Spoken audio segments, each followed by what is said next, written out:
Black Adam, Black Panther. I mean, pretty much the same thing, right? Ah, yes, today we have another one of those infamous double feature reviews. Is it because I'm still behind and ever falling behind and spiraling constantly and trying to make sense of all this? Nah, just thought it'd be fun. Behind you! Did he just catch a rocket? He got a rocket.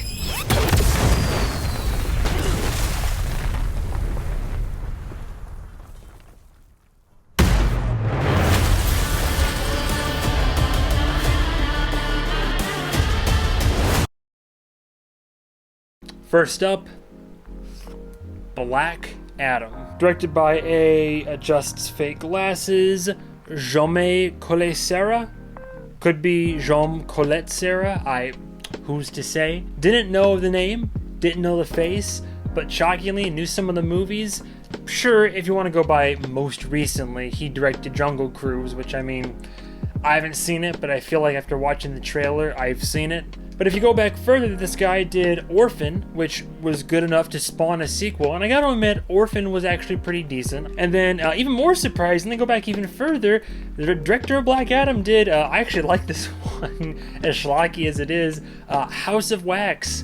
One of the most, terrifying movies I saw in, 05, 06? Saw this as a kid.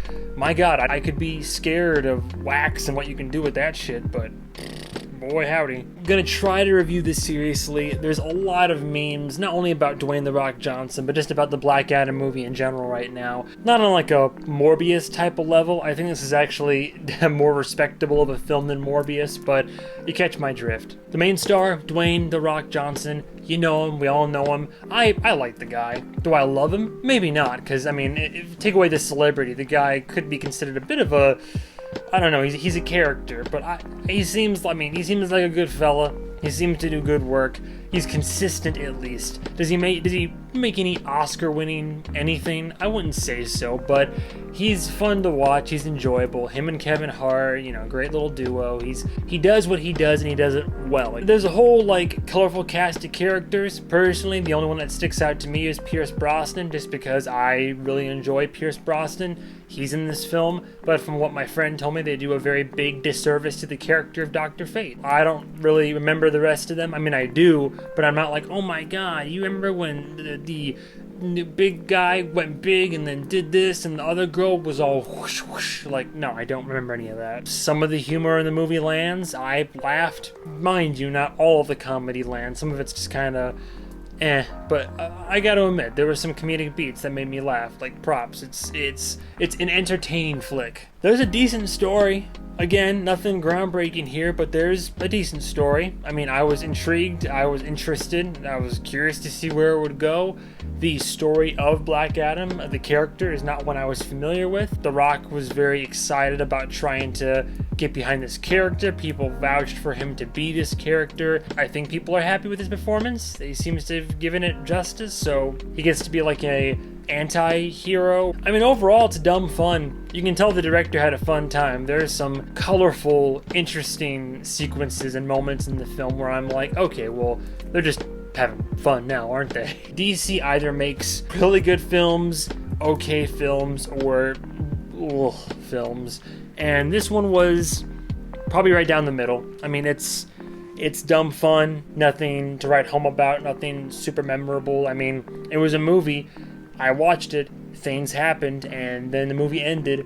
I mean, DC can make some really good stuff. I really enjoyed Wonder Woman. I loved The Suicide Squad. Obviously, you go back further to the Dark Knight trilogy. Some people will swear by the Justice League Snyder cut or by some of the original Superman movies. Any of this type of stuff. I get it.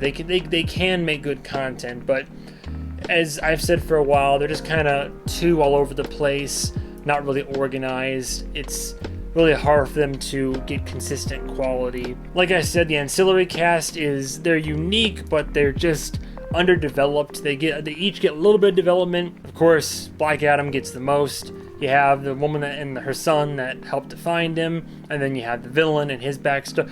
It all is serviceable for the narrative. I just never really cared too much. I was just kind of watching the movie and just a bunch of CGI action. And you know how I feel about CGI. It's not bad when used in moderation and to kind of spice something up, but it was the crux of a lot of this film, and especially by the ending fight, it was just kind of my usual. It's just you spawn random CGI enemies that have varying power scales, and by the end of it, your heroes somehow win against insurmountable. I don't know, like it's nothing to write home about. It's okay. I'm sure some people out there loved it. I know critics didn't. I don't think it was dog shit. I don't think it was bad. It was just below average. I mean, I guess I would watch it again, but I don't really have a strong desire to go out of my way to watch this film. Just, if you love The Rock, you'll probably enjoy it. If you like anything DC, you'll probably enjoy it. If you like a lot of weird random amounts of slow motion mixed into your action and your fighting and all, then yeah, maybe you'll enjoy it. But as it stands, I'd say Black Adam was a low 3 out of 5. A low 3 out of 5. Like I said, below average, nothing to write home about. If they make a sequel, cool. I didn't hate it. I'd watch the sequel. Why not? But I just, it's nothing crazy. It's just another film to add to the DC universe, and they're gonna probably mix this into Shazam and Superman and all this type of stuff. So, sure, we'll see maybe if they can get that off the ground and get that to be as successful as the Justice League. Who knows?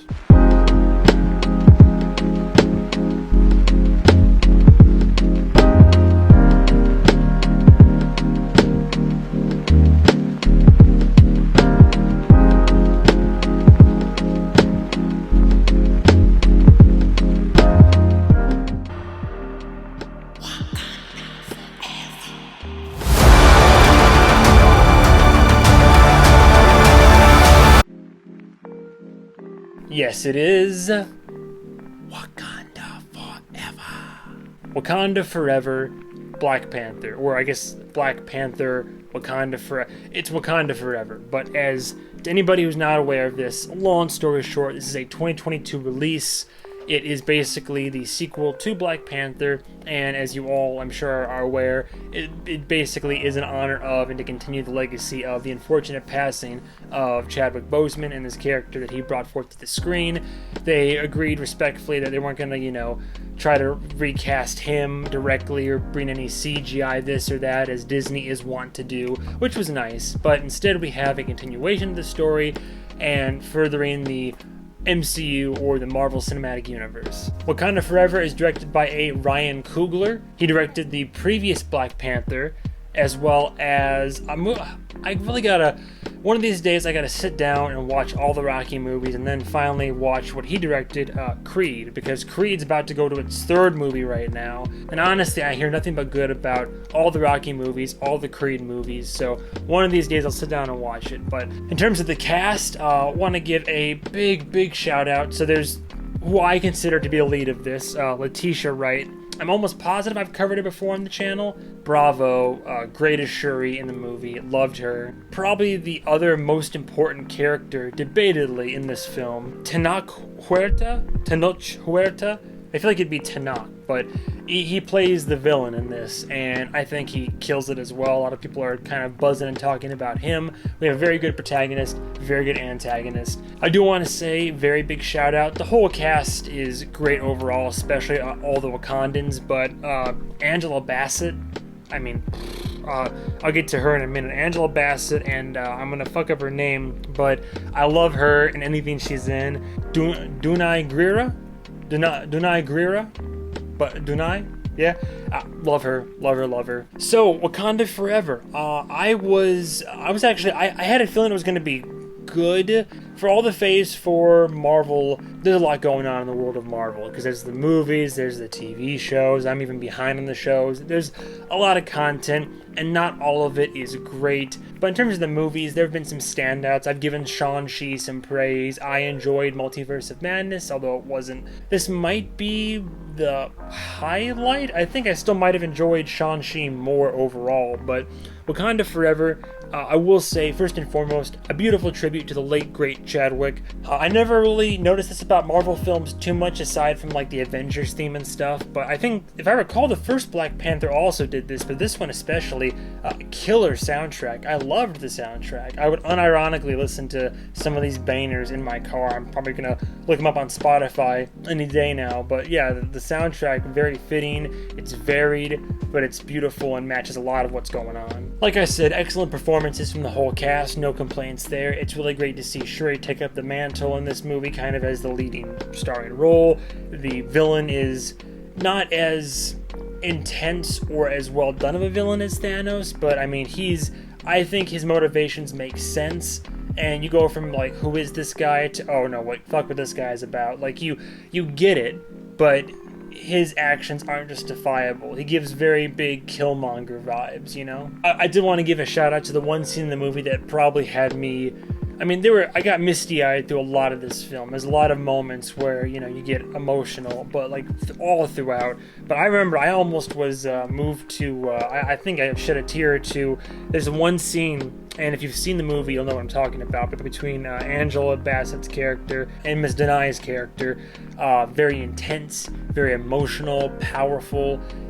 It's I don't want to spoil too much about it, but it's a killer scene that I remember just being plugged into when it was going on. And there's a lot of good scenes similar to that throughout the film, but I just recall that one standing out and kind of cementing those two as really good actors in my mind. One thing I was pleasantly surprised to see, I was very surprised, pleasantly so, by how formidable these opponents were. From the word go in this film and through all the first two acts, they were surprisingly threatening and capable, and even spooky, almost kind of there's almost borderline some horror elements to this film, but it's just in a very good, creepy, thriller-esque way, almost too tough and formidable, you know? The complaints that I wrote down were, movie felt like it was maybe a tad bit too long. I know that it's 2 hours, 40 minutes or something like that.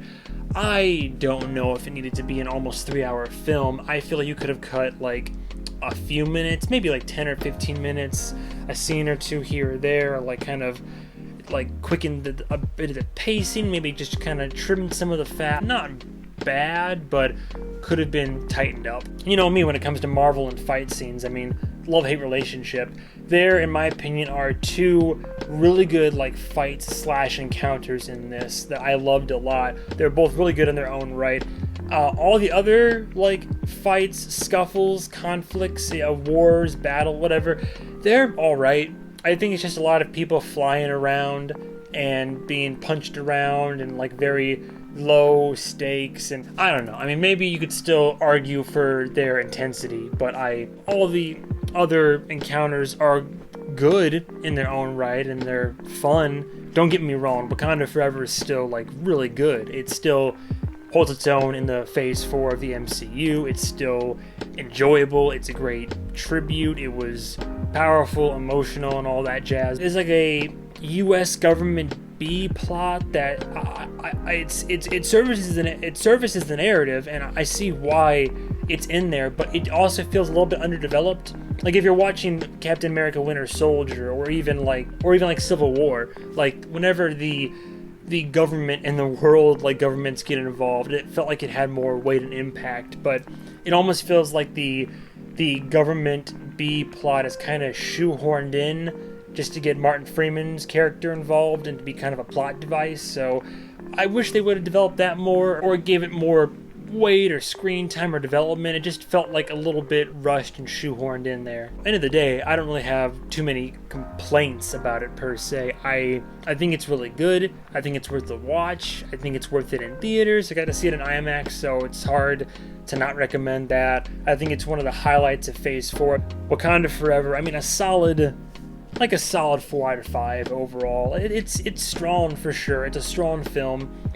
It's not perfect. There's room to make some complaints, but not a lot of room, if that makes any sense. It's still really good. I recommend it. It's enjoyable. So overall, Black Adam and Wakanda Forever. You can probably skip Black Adam, honestly. Maybe stream it when it comes out. I wouldn't say waste your time. I just don't think it's it's not one of those films that you need to rush out and see. But Wakanda Forever, if you're following the MCU, if you like the first Black Panther, if you like what it's about, or if you even just kind of want I think it's still like a good standalone movie, kind of, but it does rely a little bit on knowing who characters are, knowing like the politics of the MCU but that's all the time I got for you today. So double feature review, knocked the two of those out.